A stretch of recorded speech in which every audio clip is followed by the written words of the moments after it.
been pretty slow after the December 23rd hunt. We've been bouncing all over the place trying to figure out some spots in some areas. And a couple days ago, we actually hunted this spot in here, Bushy Bottom. Dad came with us and he saw quite a bit of does. We're back in here again today because we checked a trail camera the other day. We put a trail camera up in here the day that Dad came in with us, and then 2 days ago we actually came back in again and I checked it and I sat that spot, and we actually had a shooter come through here on Christmas Day morning. So he looked like he was bumping some does, but it was a south wind when he did it, and it was a same deer that we actually had pictures of when we were running cameras in November. So the south wind again. It rained all day yesterday, so we didn't get out to hunt. Didn't want to mess with the muzzleloaders and stuff, so we're back in today. It was a really quiet walk in because it's windy and because it rained all day yesterday, so we were able to get in here. Dad's actually setting up over the spot where the trail camera was at and how it lays out. He's actually I'm sitting on a hill right here, overlooking to my left here, and the hill kind of goes up and then down, and Dad's kind of more to my right, down over that edge, overlooking the other bottom where that trail camera's at. I've never been in this spot before, so I came in here in the dark, snuck my way in really quiet. I might have soft bumped a deer up here. I can't tell. I'm pretty sure I did though. I don't know what it was. It didn't blow or anything. But I came in here over to this bottom because this is more mature trees here. We got some more brushy stuff to my left, pin oaks and whatnot. And then more mature timber kind of runs up to my left, so it kind of makes a T intersection. I'm not where I kind of want to be after getting in here, but I'm kind of here right now. I might sit for an hour or so. And if I don't see anything, I'm going to really quietly ease my way up to try to see more past this really brushy stuff, because I feel like there's a good chance that deer could be using that and not come up in here. But right behind me, not even 5 yards, there's a giant rub, and I mean a giant rub. So could be a good spot, I'm not sure, but hopefully we see some action. I'm out here self-filming, so whatever happens, hopefully we get it on video. We're set up down here in Bushy Bottom. All three of us are out this morning. It is really warm and windy. Not really sure what we're going to see for natural movement. But we were in here the other day, and it took me all afternoon to get into this spot because it was so thick and loud that day. But I ended up seeing some pretty hot action. There were deer just running around everywhere. Never did see a shooter, but there was so much confusion that there could have been one. They should be good for shooting anything coming to them, but their wind is blowing into the bedding area, and I actually think that could work out to our advantage because I'm on an escape route. If they try to escape down this ridge, I should get a shot at them, so we'll see what happens. Pretty excited.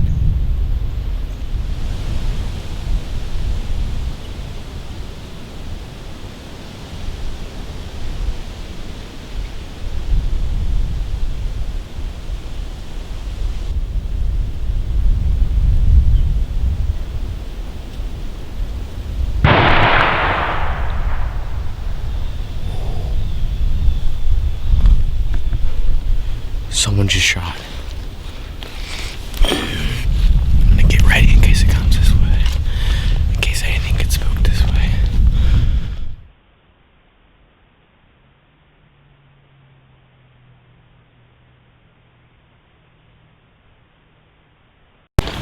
I was like this. No way. And I'm just kind of leaning into this tree. And all of a sudden he comes this way, he stops right there, and I got up here like this, I put the gun on him and saw he was broken, I went like that, and then I'm like, oh, he's just gonna walk, but then he kind of trotted behind that brush, and then I got on him right. Go by the camera? No, I think he might have been too far this way, but he was close. Anyway, the last thing that I'm like, well, maybe I should shoot him. And I was like, right like this, and I could have shot him right there. And then he was turning and going up, and I'm like, oh, maybe you'll get a shot. So I let him go. So this spot worked. Oh, yeah, I had him deader than hell right there. Crosshairs on him and everything. I should have shot him. That's alright. I should have hit him. Yeah. I don't know. He was, I think it was not a good idea to shoot anyway. He was moving at that point. Well, not sure we'll do anything with this, but I did miss. Now, hear me out, because the deer, our trail camera's right here. Dad was sitting right up in these trees, and the deer came in here. You probably heard us talk about it. The deer came up and over to where I was at, and the big buck was first. And I had a little buck spook before the big buck got in an opening, and by the time the big buck jumped in an opening, I couldn't get through my scope to check him, and then he started running. And dumb me, I took a shot and I missed. We've been looking for a while. We didn't find any blood or anything, so it was a stupid mistake to shoot, but it almost worked. Dad didn't shoot him because his left side is huge. His right side was busted up, we thought, and we actually just checked the camera, and the deer didn't come by the camera this morning, but the deer actually was here yesterday morning, and we got a couple videos of him, and he's just a great big spike on one side. So the plan pretty much worked, other than the fact that I couldn't get up in my scope quick enough to actually shoot this deer. And if I was sitting here, if he had two sides, Dad was gonna shoot him, but he didn't. So dang it, so close. I hate having to put in there that I missed too. I hate that, but dang it. I mean, that's just all part of it. But Hunter's gonna work his way down here. I'm gonna tell him about it. I'm not sure. Those deer kind of seem spooked, so I'm not sure what they were spooked from. They could have been spooked because Hunter was to the north of us and the wind kind of been swirling more than it should be. So I don't know, but no footage of him. Unfortunately, didn't shoot him, so you guys only get to see a video clip from the trail camera on here. So back to the drawing board.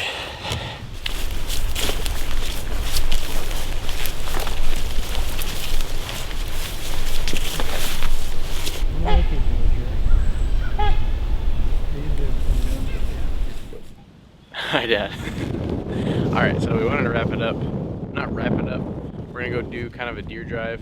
Dad and I are gonna go to a spot, and Hunter's gonna come try to push and see if we can wind bump some deer and have some more action. Hopefully they're not on the move, because I've already screwed that one up. Overall, the reason we figured out why Dad and that buck came by Dad, which ended up coming up and around by me, was because they were actually going up toward where Hunter was sitting, and he was sitting kind of more north of where we were. And Hunter said that the does came in and must have got wind, and they ran. Wind was swirling just enough. Yeah, because the wind was swirling all morning, and so the does kind of headed down towards Dad, but the big buck was in the lead, which never happens, and so that's what pushed the deer down towards us. Dad said he could tell that they were kind of spooky. Unfortunately, when I pulled up to try to take a shot at him finally after that small buck spooked, I must have had my scope covers flipped on my scope, and I pulled up and he was standing in an opening and I couldn't see through my scope. By the time I got it figured out, he started to running away, and that's when I shot. And I shouldn't have shot when he was starting to run, but spur of the moment I thought I could make it. I didn't make it, but overall it was kind of cool. It's cool to see a big buck like that. We're gonna go try to do a wind bump tactic and see if that works in a spot that we've never hunted to before. So had to let this spot sit for probably a day or so at least, and hopefully maybe one big buck rolls back through eventually. Well, unfortunately that deer drive didn't quite work out, but we did jump one pretty nice buck according to Dad. He wasn't filming, so we didn't get any footage of it, but it slipped out and unfortunately it just went right into some heavy switchgrass cover, so he didn't get a shot at it, and it was in between Dad and I. But then when we got back to the truck, we somehow had a buck escape, and he was actually across the road. We were able to film him, but he definitely came from the drive. He could have been behind Dad and Trevor, and then they actually could have wind bumped him, but we're not really sure. We didn't see him while we were set up, and it's too bad because that was a whopper for sure. Then that afternoon, we went to a big timber unit, and the only good that came out of that was it reminded us that we don't need to waste any time hunting big timber. We're good. All right, so it's December 29th? 30th. And today, super windy, like 20 some miles an hour sustained, and then gusts. So we're actually hunting a spot that Trevor killed his muzzleloader buck in last year, and it's a bear to get into, so we're guessing it didn't get a ton of shotgun pressure. Should still be a bunch of deer in there, and hopefully there's some big bucks. And the way it lays out is with this wind, we really think they're going to be bedded on this western side because it falls off on a hill into the marsh. So they're probably going to be bedded up on the hill, getting out of the wind, and we're going to go in, maybe hunt for a while, and then do some actual wind bumping because it'll be a good wind to get up on the edge and then hopefully bump them down. And hopefully they do the same thing as they did last year because we kind of figured them out, and Trevor was able to kill his buck on like our very first time doing it. So hopefully there's another one in there and we can get lucky.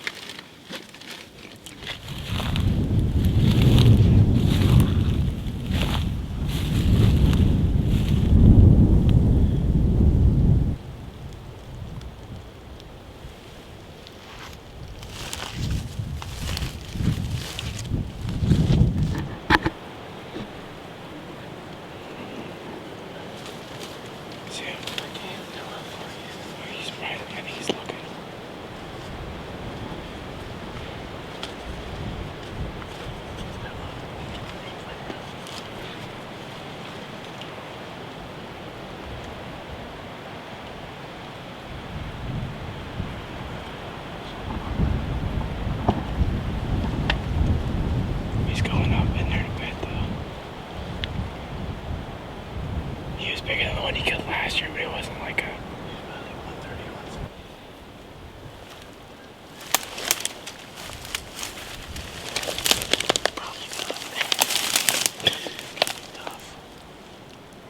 It was like before they get over, they're gonna pop out of the same place.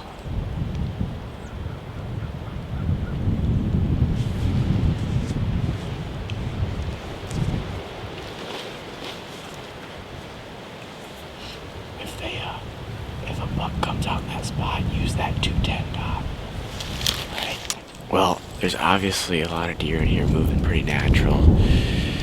Kind of like we thought. We don't think it probably got hit too terribly hard during shotgun, except for maybe people coming off private. So we ended up seeing two more sets of does in that shooter buck. It was like, I saw it, and when I first saw it, I could have gotten a shot on this log here. I could have used it as a rest. But Trevor only has today and tomorrow to hunt, and we really want to get him one. I still have like over a week, so I wanted to get him a shot. And the other thing is, we both would have been tickled to shoot that buck, but in this specific spot, it sucks. So it was kind of like some hesitation that shouldn't have been there. Like, we should have just killed it. And then by the time we decided to, it ran across our opening. So then we were like, and at that point the problem was we weren't even sure whether we were gonna set up here. Man, it's so cold I can like hardly move my face. It's cold, dude. We weren't even sure we were gonna actually like set right here. We were still thinking about going up, and we were still planning on pushing later. So after that we finally set up, and two more sets of does came through.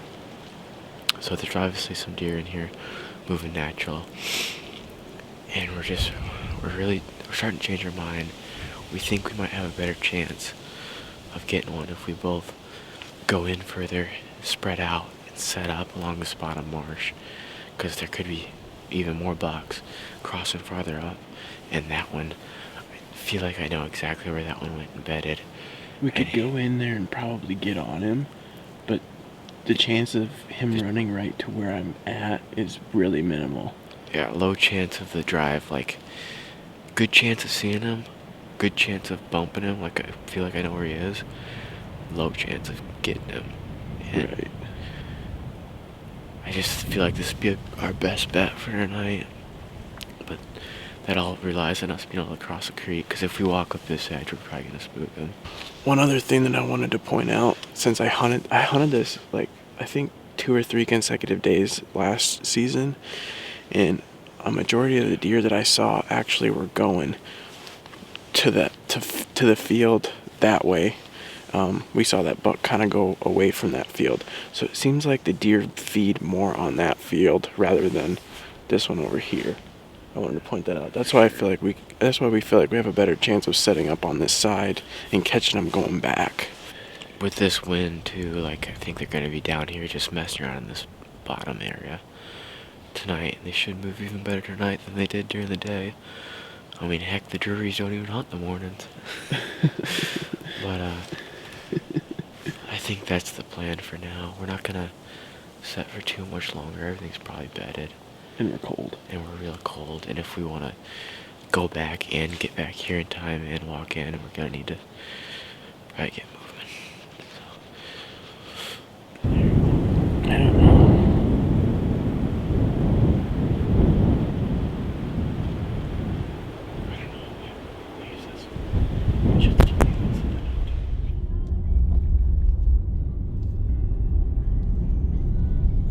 Well, we just got in here, and we're right where that buck crossed. In fact, we're a little bit by it, but this is where all the deer crossed this morning. We think they're going to do the opposite. I think most of the deer are better on that hill because it's out of the wind. Interestingly enough, we ran into a guy from Maine, and this is the last place that we thought someone would be back in here. And I guess this is a spot that jumps out for true diehards, and he carried boards all the way in here and across the creek, so kudos to that guy. Good luck to him. And we made sure we weren't going to step on each other's toes, but someone's going to set up right here, and then someone's going to go a little bit further down and hopefully have this bottom covered real good. So we're going to split up here real soon and see what happens.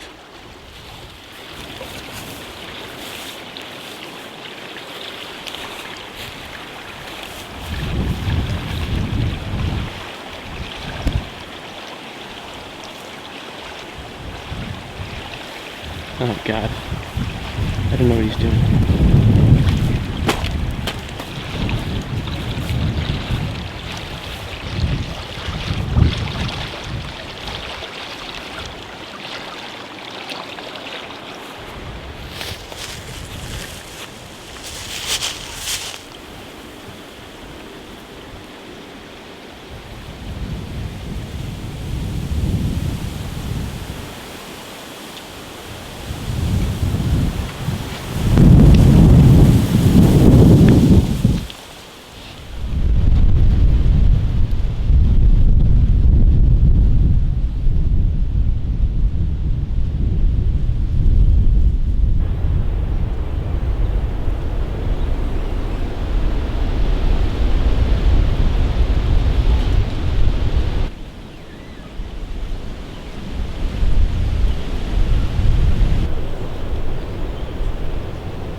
Well, that's going to wrap up this video, and that's going to wrap up all the action for this part of the series.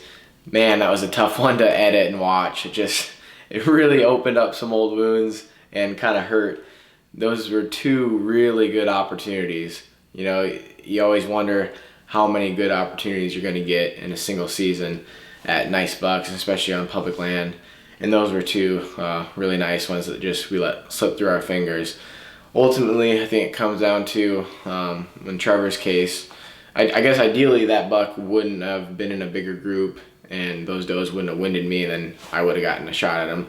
They ended up spooking, going to my dad, and I think what ultimately killed it was, well, Dad should have shot him to begin with, but then when they got to Trevor, he had his scope covers flipped, or they went down when he pulled up his gun or something, but that gave the deer enough time to spook, and then he whirled and he thought he was on him, but probably wasn't a smart shot, and we're just glad that he didn't wound him, and we're just thankful that it's a nice clean miss and the deer didn't get hurt and not be able to get found. So then the next morning we had another good hunt, and I just should have pulled up and shot that buck, but like I said, it was Trevor's last full day and I just really wanted to get him on one, and I figured with me having more time I'd be able to get my chance at some point anyway. And it was also, like we said, just on the borderline of being a shooter in that specific spot. It's like a 1.5 mile drag out through some just nasty stuff.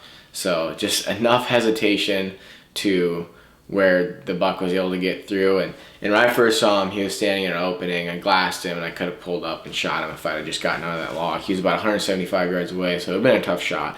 Wouldn't have been guaranteed or anything like that, but it was a pretty good opportunity. And unfortunately, we just let it slip away. That night, we ended up not having that best hunt. That we ran into that guy that started hunting that unit, and I found out that past that crossing was just flooded. I think there was a beaver dam or something, and that's why so many deer were crossing at that spot, which would have been good to know. We actually would have went back and kept hunting it if it wouldn't have been for that guy that had showed up and started hunting it. You know, he's from out of state, from Maine, so we just figured he'd probably be in there for however long he was going to stay there. We just figured we'd give him that area. Since we know it more, we'd just go to some of our other spots. But yeah, that was why all those deer were crossing in that one spot, and I ended up seeing a few does, but I found out on the way out that none of the deer could cross, so it really wasn't the movement that I was setting up on. They actually came up from the ag fields, and I'm sure they got up there, realized how windy it was, and then came back down. So it just didn't work out, and then getting out of there was pretty hairy once I realized that the best place to cross was where I jumped the creek, and where I jumped the creek I was jumping down. Well, I had to jump back up it. Luckily it wasn't too bad, and we were able to get out of there. The next day was Trevor's very last day to hunt, and we went to the little buck unit. I had a decent morning hunt, just saw a few things, and then ended up wind bumping it, and unfortunately we found a ton of dead deer. Pretty much evidence that that unit got pushed during shotgun season, and either the deer just got left or they hit them bad and didn't find them. Unfortunately, that's a repercussion of the party hunting and pushes that occur here in Iowa during the shotgun seasons, unfortunately. So that was not good to see, and we didn't see any shooters that morning. And then that afternoon, Trevor went out to the farm trying to fill his doe tag, and he actually went down to the food plot that I shot my buck in, the Stubby 10, on October 4th, and that place was just eaten down to the ground. Unfortunately, we didn't really know how bad it was till he got in there. So needless to say, it was just dirt, and none of the does came out into the plot. He could have shot some earlier in the night, it looked like in the footage, but none of them came out, and none of them gave him a real good shot. So unfortunately, Trevor had to eat some tag soup, and that happens sometimes. It just lights a fire under your butt and makes you get after it a bit harder the next season. But luckily we did have some really good action. Overall, we've been on them just crazy this year. All the scouting, being in the area longer, has definitely paid off, and overall I think we're on bucks just a lot more. But more muzzleloader action yet to come. I think there'll be one more video, so make sure you stay tuned, hit the like button if you liked the video, leave your feedback down below in the comment section, and subscribe to catch all the next ones. Thanks for watching. How about now? Stop. Well, folks, this is me. Tag soup. What a day. Next, we're having tacos for supper tonight. So, unfortunately, that's the close of a decade. I just love saying that. People have been saying that. Anyway, it's been fun. Learned a lot. Shot a big deer. Hopefully everybody has had a good 2019 and an even better 2020 through 2030. Gut.